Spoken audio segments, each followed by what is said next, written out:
Well, welcome back to another episode of the Brand My Career podcast. And today I'm joined by Melanie Smith, who is a leadership and career coach. Thanks for joining me, Mel. You're very welcome. Thanks for having me.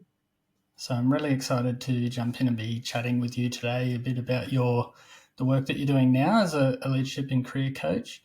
But I was keen to sort of kick it off with you sharing a bit about your career journey and what's brought you to what you're doing today. Yep. Thank you. So, yeah, I started my career in people and culture. In fact, I spent almost 2 decades working in people and culture and kind of worked my way up through the ranks. I worked across a variety of industries from kind of health to media to property development, infrastructure management, big four consulting firms. I've kind of done lots of different things. And I was really fortunate within my career that I got to spend some time, I guess, specializing outside of the generalist people and culture uh, function in change management. So I did a couple of change management gigs, one in Singapore for a global project when I was working for a big four consulting firm, and another one for a property development company as well. So whilst I am very much a generalist people and culture person, I have a strong bent, I guess, towards change management. But particularly in that change management space, it's really around leadership development and capability and helping leaders to take their teams on the journey in that space. Throughout my career, I've been super, super passionate about the development of people and seeing the growth and development of future leaders and watching people's careers develop as they've moved through. So I've been very people focused, less kind of compliance focused in my people and culture practice over the years. Yeah, that's really good. It's probably good, right, to have someone that cares and focuses on people in a people and culture role. You would really hope so. Yeah, you would really hope so. I mean, people and culture, I think, as a function, gets a little bit of a tough reception at times in organizations. It can be, sometimes you're the bearer of bad news. But yeah, if you're human centered and people centered, then you're definitely going to be more successful in that kind of function. Yeah, it is interesting that point you make around how people perceive the role of HR and people and culture. And I presume it sort of comes down to each workplace would be different as to why it's perceived that way. And because I guess in my mind, I instantly go to, oh, these are people that really care about people and just want to Mm. make the workplace really safe for them, engaging, as good as it can be. But I guess the flip side of that is that you could view them as, oh, they're the ones that tell you you're fired, or they're the ones that are breaking the bad news, or putting in things in place that you really don't appreciate. So it could be quite widely experienced. Yeah. And there's also a commonly held belief that, people and culture are just an extension of management.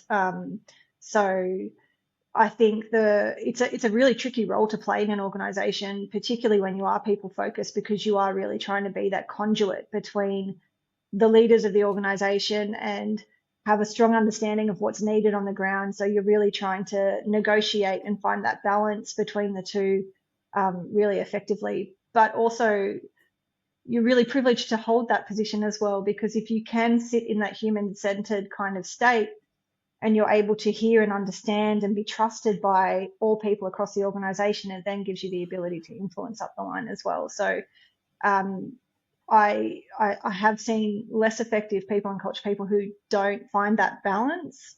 But the ones who are really effective are the ones who really do know, like, you're almost like the moral compass to a certain degree for the organization. Yeah. And you've sort of alluded to there. So you've worked in lots of different industries, but were they all within a HR sort of people culture function? For me, Yeah. yeah, I have spent my career in people and culture, other than where I've dabbled in the change management, where I've picked up projects and been on secondments in the change management space. So I started out um, in at Fairfax, actually, in publishing, back when newspapers were still a thing, um, and kind of grew my career from there. So I've been into senior and executive leadership before I started my organisation as well. So I've walked the whole breadth of people and culture. Generally stayed in that generalist space, so I've had to leverage specialists across the people and culture function quite a lot. But I've mostly played in the generalist space. Yeah. Yeah, it's just interesting for someone that's thinking about a career themselves in HR is that, Mm. yeah, you're not boxed into one industry. It's sort of like an industry that crosses all industries, and you can have a really diverse career even within the one profession. Yeah, which was one of the reasons why I chose it, to be honest.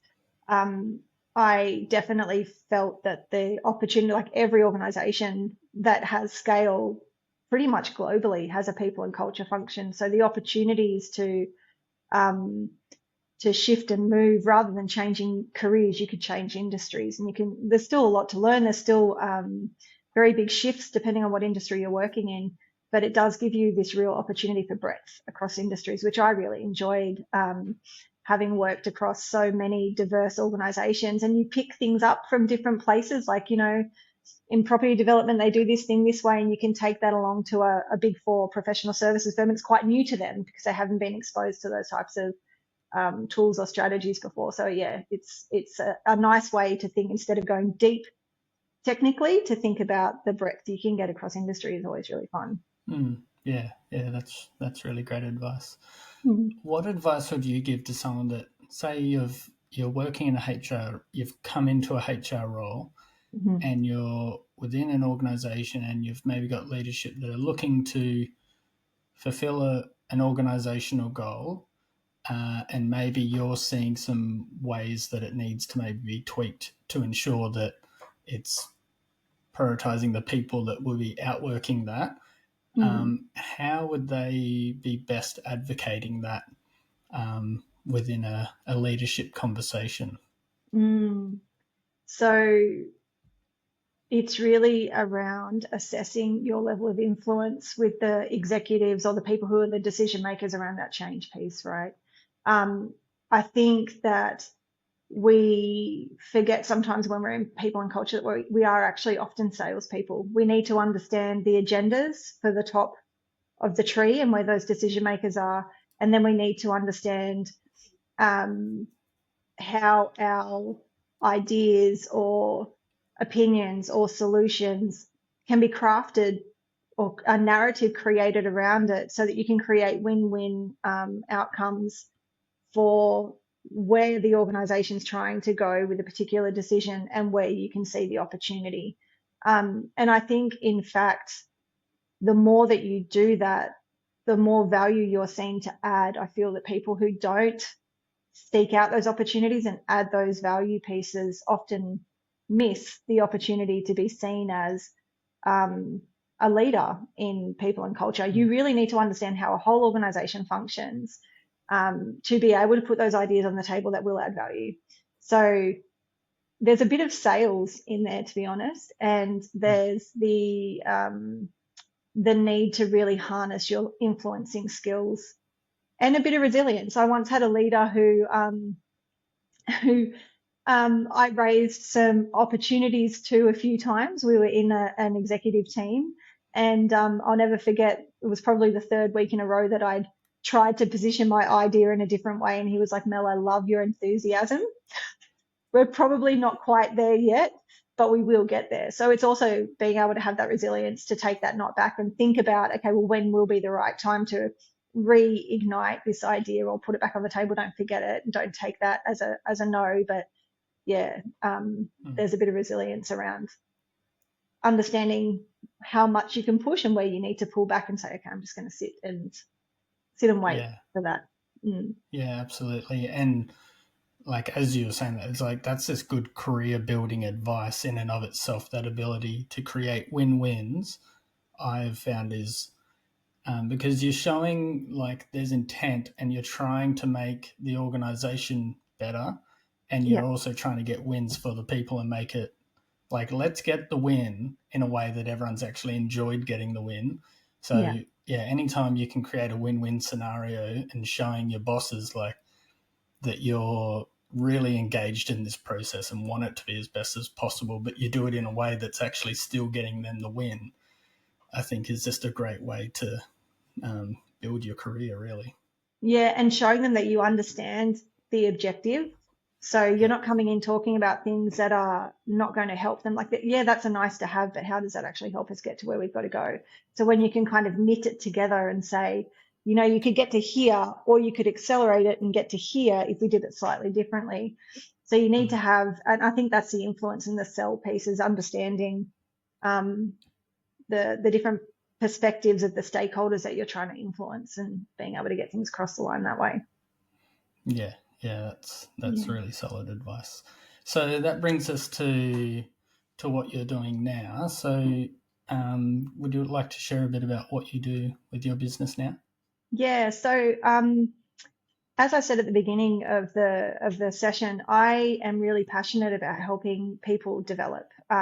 In fact, throughout my career, I've got my satisfaction from seeing people that I've worked with really thrive and feeling like maybe I've just had a little bit of something to do with their ability to kind of progress their careers. So, I spent a long time, probably the last 10 years of my career, really um, passionately thinking about coaching as a function of helping people to develop in their careers, helping them to get insight into the strengths that they have and how they can leverage them and the things that have held them back, and what's getting in the way. How do I actually mitigate those barriers? And an opportunity came up for me at the beginning of the year to take a bit of a leap of faith with myself, to be honest, around kicking off my own coaching business. So I did that. And essentially, what I focus on is I focus on people who are in kind of that mid level of their career where, you know, you're a technical expert or you're a functional expert and you're kind of top of your game there, but maybe feeling a little bit stuck with trying to get through to senior leadership. And I focus in on these people because I've worked with them so much throughout my career. I've seen people who get to that level and they're not quite understanding why they're not getting that next opportunity up the line. So I have developed a coaching program where I work with people specifically around identifying their strengths and looking at the shift in mindset that they need to create for themselves to be successful in achieving that next level, but also getting into that next level of leadership and being sustainable in that level. And the reason I talk about sustainability, I think it's a very, very important thing that a lot of leaders don't think about when they make that career or that step change.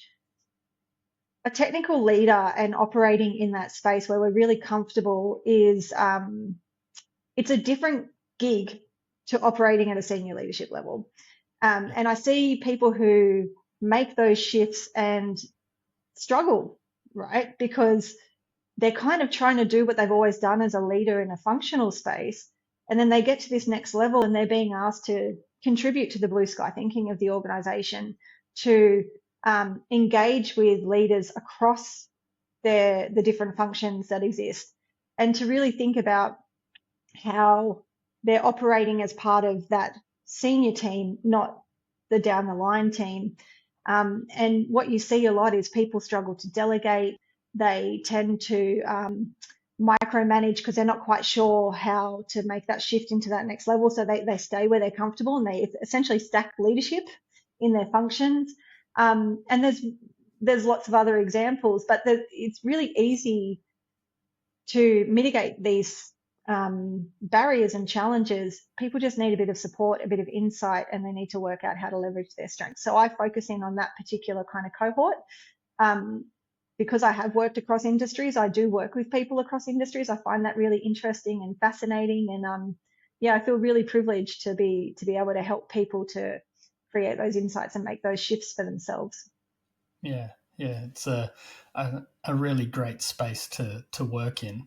It has me thinking. So, say there's someone there, a manager of a department within an organisation. What Yeah. would be some of the key mindset shifts for them to make to go from managing a department to being a CEO of an organisation? Oh, so um, firstly, you have to get out of your own way and let people manage their technical functions. So a lot of people who are sitting in that kind of departmental space and they're responsible for a particular functional technical area, they can't help but dabble. They can't help themselves, right? They're like, this is the stuff I know. It's easy for me. I'm really passionate about it. So they get a bit stuck. Another challenge that I see is where, or advice I would give is set the direction and enable people to do their jobs. So be very clear on what the expectations are, but you don't need to be in the detail every single day. In fact, you need to be up here thinking about the direction of the organization and where it's going rather than down in the weeds of every single function. And it's not physically possible to be across it all. So you're going to burn yourself out. And I think the other thing is when you make that shift, if you're heading into an executive or a CEO role, your role is to inspire purpose. Your role is to communicate direction. Your role is to unblock barriers. Your role is to strategically lead. And if you're sitting in a CEO position and you're very concerned about the operations of the business, like you need to be across it, but that it's not your job to do that doing anymore.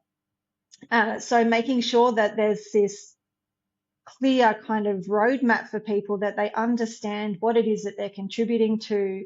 Those are the really big pieces. I think the other piece is I read some research recently where it talked about the more senior people get in an organization, the less vulnerability they display, and the impact that that has on people being able to connect to their message or connect to their vision.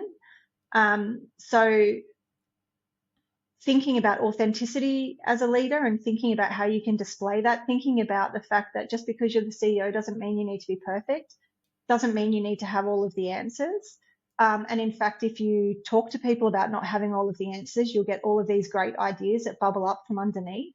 So creating those communication channels for people from the front line all the way through to be able to connect with you, whether it be face to face or through Q&A sessions or whatever else, but demonstrating that vulnerability and asking the questions of your people, getting that group collective thinking going, I think is really important as well.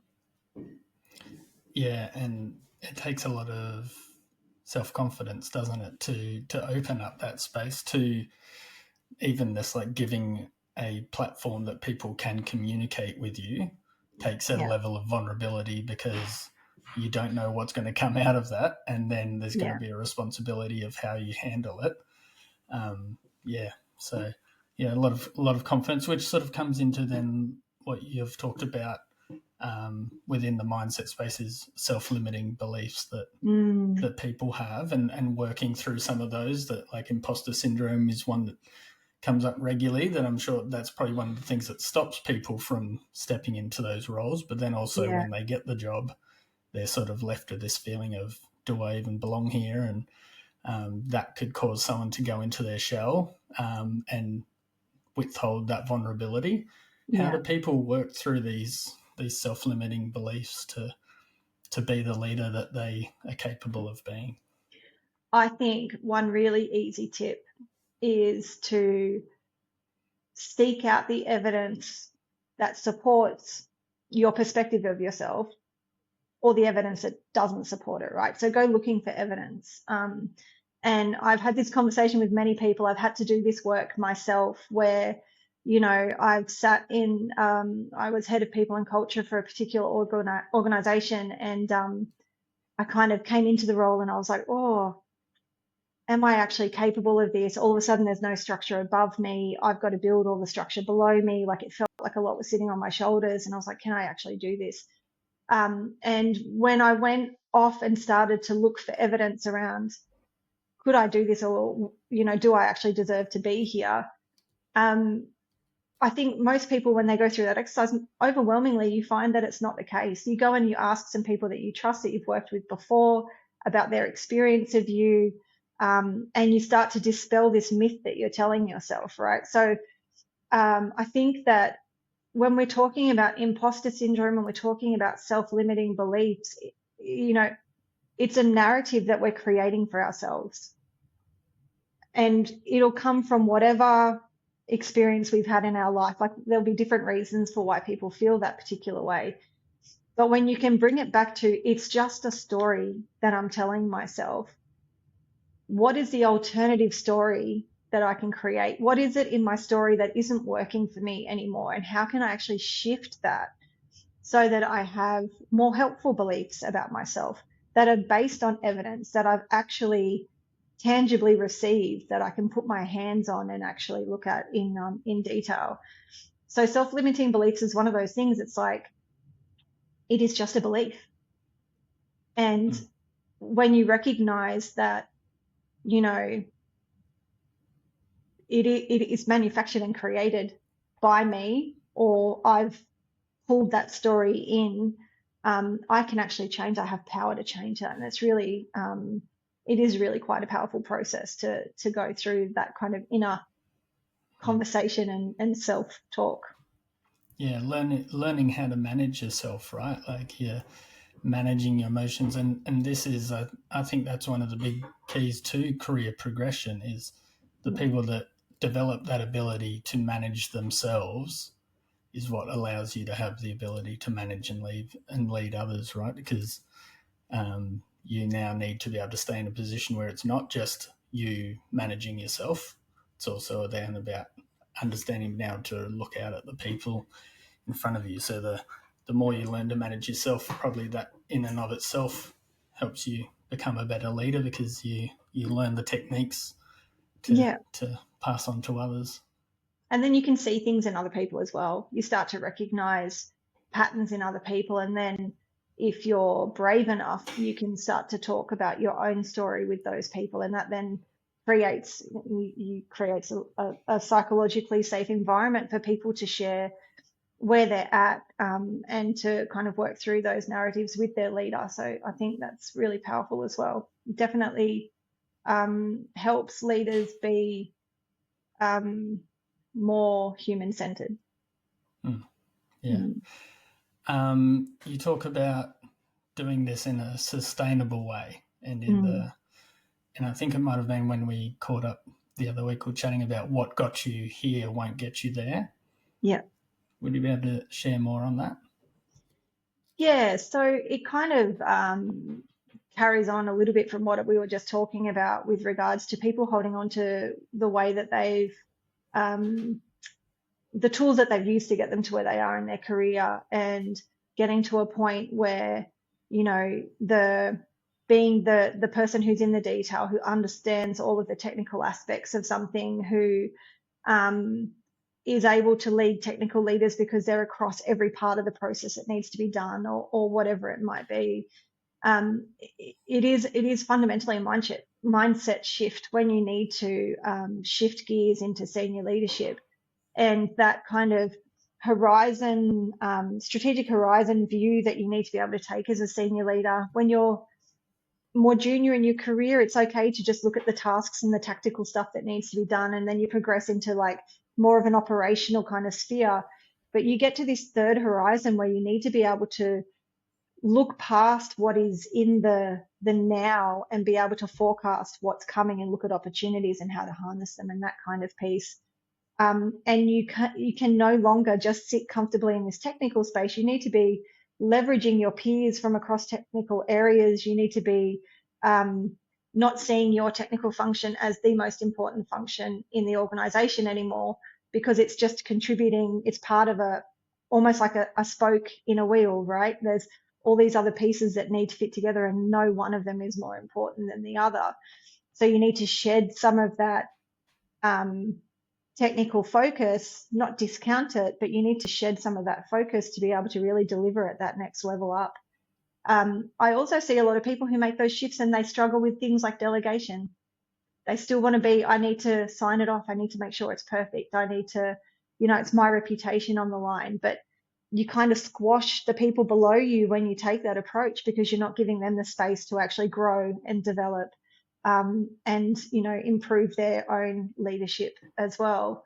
So, yeah, I'm not sure if I've quite answered the question, but essentially it's the transition and being aware of where those pitfalls are in that transition are really critical to moving forward, because it is actually a different job.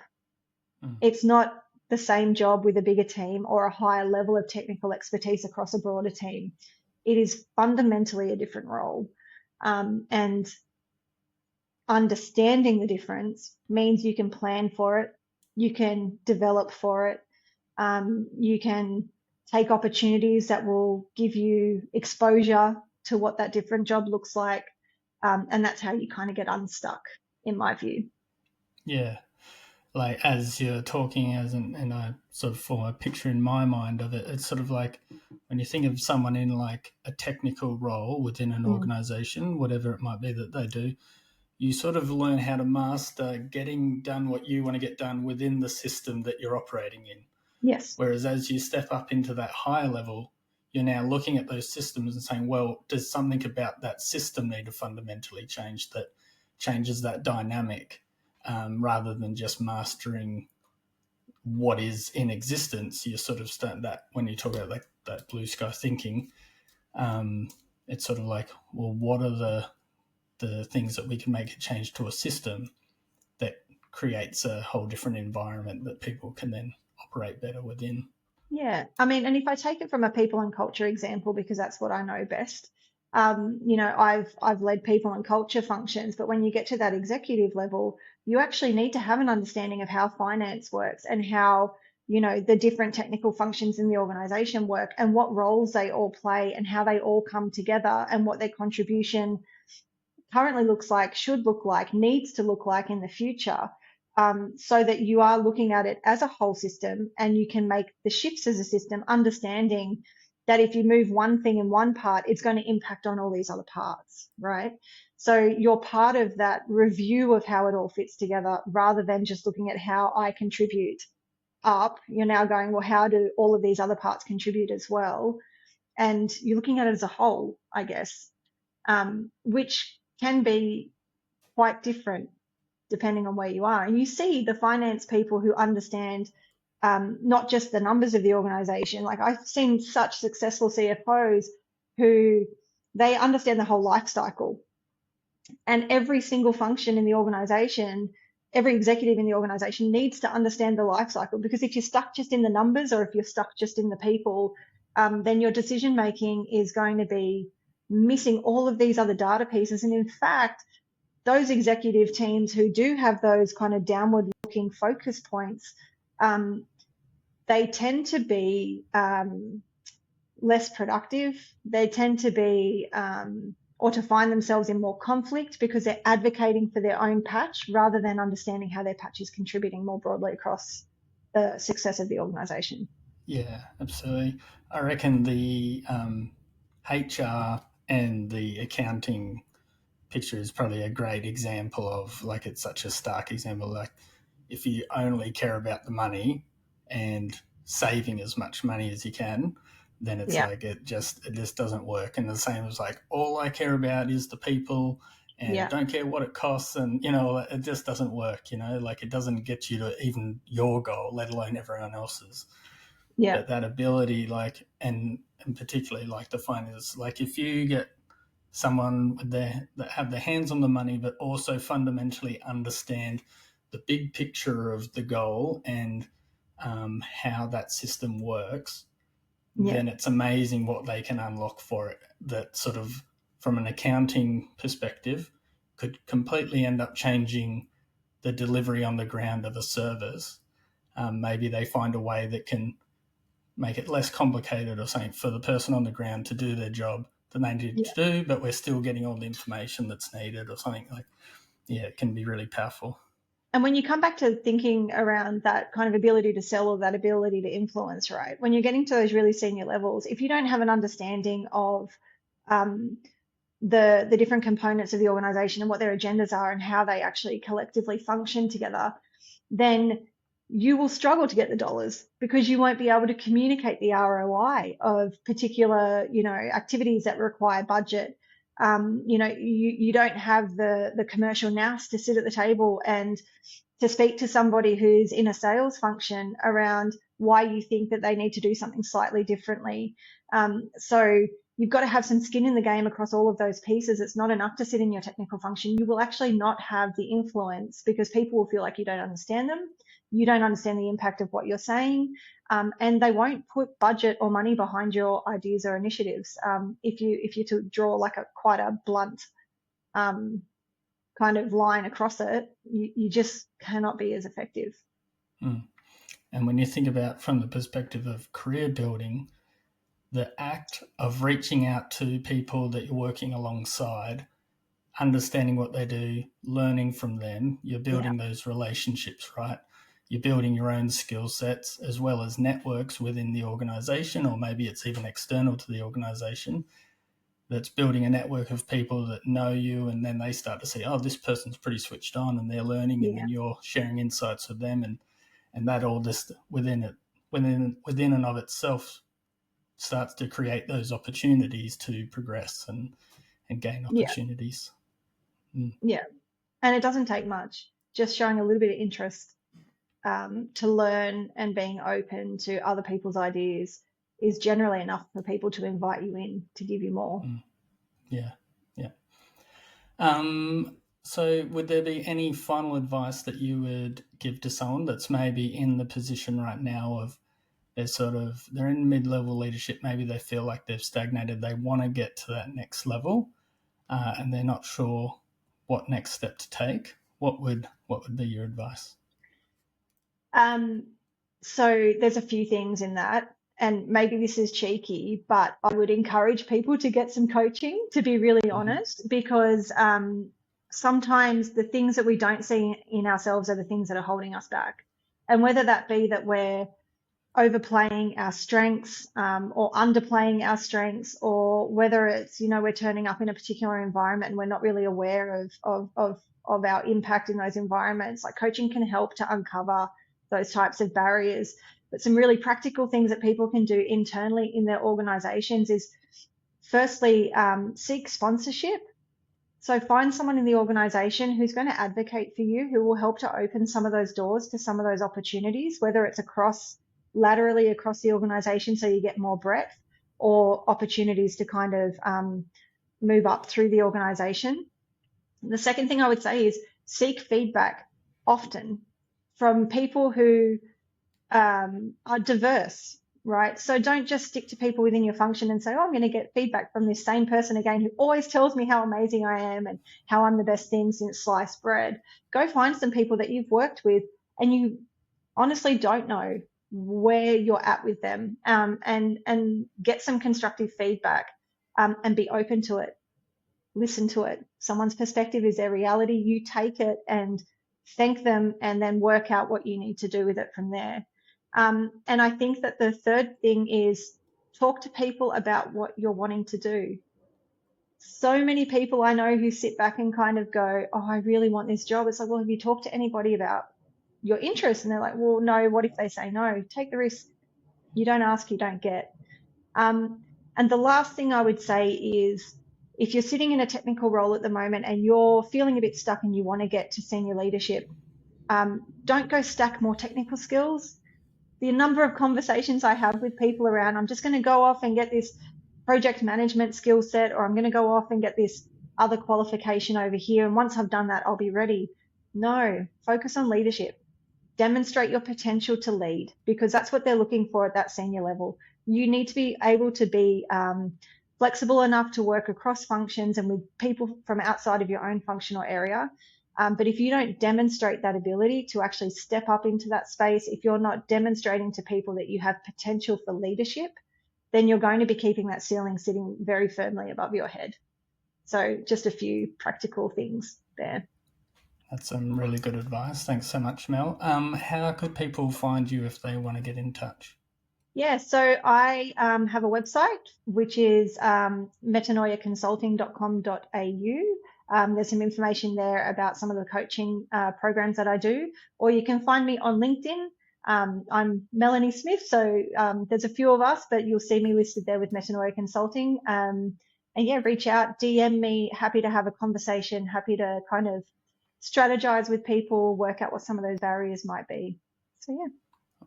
Thanks for being on today, Mel. Really appreciate it. Thank you so much, Alex. I really appreciate it.